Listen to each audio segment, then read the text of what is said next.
Thanks, Mr. Chairman, and welcome, Secretary Kennedy. Mr. Chairman, it breaks my heart. I want to cry when I see the weaponization of health care used by my colleagues across the aisle. I've never seen so many disingenuous statements, misleading statements, the outright manipulation of data to meet their political narrative. I've never seen this before, and again, at stake is people's health, Mr. Secretary.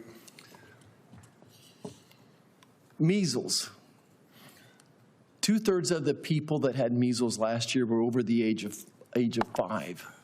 Were you Secretary of HHS for people that are over the age of 5 that decided not to get a vaccine years ago? That decision by those people predated my appointment. And I think it's 80% or over 5. And the epidemic, or the outbreak, started before I came into office. Yeah, so thank you for helping clean up that mess. And I think about the flu vaccine, again, the total mismanipulation of data. Probably the biggest challenge with flu vaccines is it's not very efficacious. And I don't know whether it's 20 or 40% good. You get a shot. There's so many different brands and flavors of flu.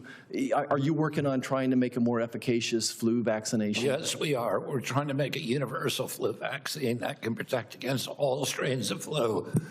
Many years, the vaccine is 20% effective or in that range. So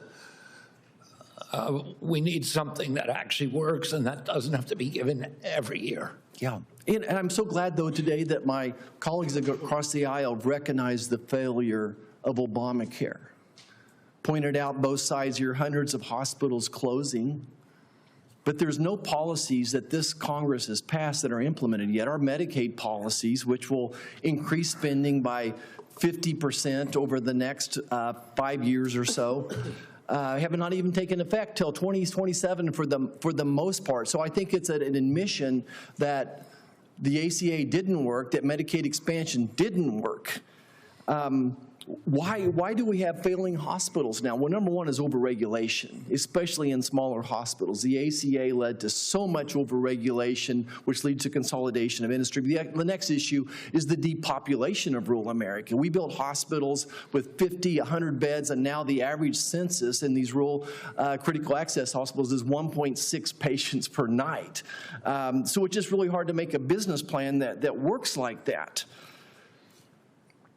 But I want to point out and say thanks to President Trump that our Medicaid provider tax, because that Medicaid provider tax, Kansas is going to get an extra $1 billion this year, an extra billion with a B dollars.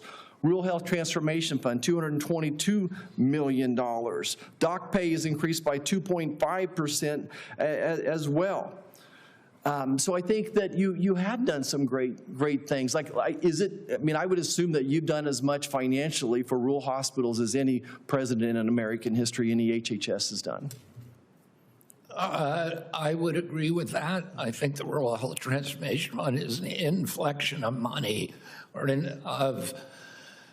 that increases the annual federal dollars to rural hospitals by 50% for the next 5 years.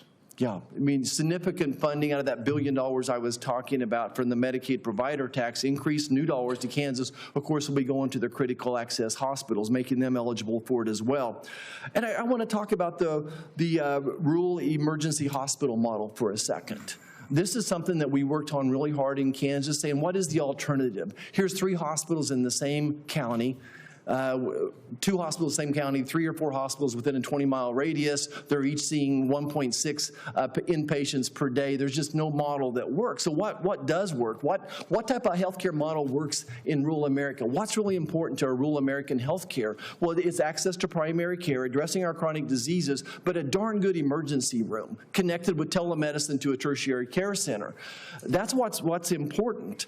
And Mr. Secretary, I want to submit for the record some suggestions that would make it easier for hospitals to make those transitions to a rural emergency hospital model. And there's some that you can do, but there's also things that, guess what, Congress needs to do. Can you just briefly speak about rural emergency hospitals for a second? Yeah, But I need to submit this for the record, please. Without objection, and please be brief in your response, Mr. Secretary. I think you're right. If you can't, if there's 1 or 2 patients a day, you can't sustain that are going to stay overnight. But what those hospitals do need is really top-rate emergency care. And as you say, you can now use telehealth to talk to specialists at a centralized hospital who can make sure that you're getting the best procedures possible. Thank you, Mr. Chairman. Support journalism you trust. Support PBS News. Donate now, or even better, start a monthly contribution today.